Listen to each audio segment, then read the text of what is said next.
Zokolona zato teo eo avy amin'ny fianakaviana sahirana avy amin'ny fonkotany mandrakobaty faharoa ao amin'ny boriboritany fahaefatra ao no notoloran'ny fikambanana tamin'ny fanampiana tamin'ity androandroany ity ny hetsika sosialy tahaka izao dia efa tsy vaovao amin'ity fikambanana ity intsony.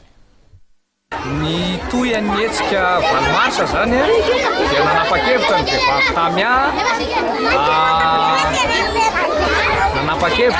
tamia fa eto amin'ny fokontany mandrakobaty 2 no anaovana ny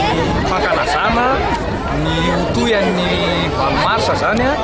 ka zay no natongavany eto nisaorana an'Andriamanitra lehibe zany satria ny tamiamo dia arak'izay hoe tsy tanisa olana fa mpamaolana ka mitondra zahay ho an'ireo vehivavy zokiolona satria efa fantatsika fa afaka ray volana eo dia io avy ny vaninandro mangatsika ka nitondrana lamba firafitra mafana zany ho an'ireo zokiolona eo amin'ny 100 mahery eo dia nitondra ihany koa zahay vary savony dia tsy latsa-danja ny kotsy ireo zazakely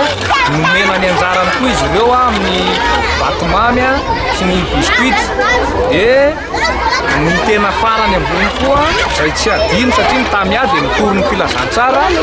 dia nitondra ny vatsy ara-panahy dia ny baiboly ho an'ny sefokotany sy ny fikambana filohan'ny tamia mba hitoky amin'ny Jehovah izy ireo amin'ny asa taony ary anaiky fa Jesosy Kristy lohan'ny fiangonana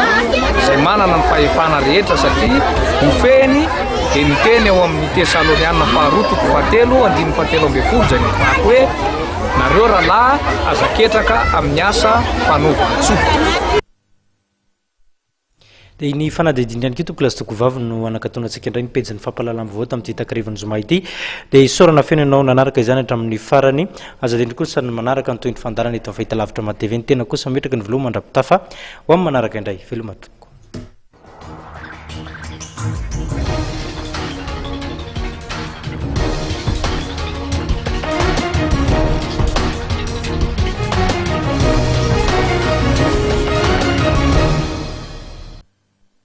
Arahintsika isaky ny sabotsy alina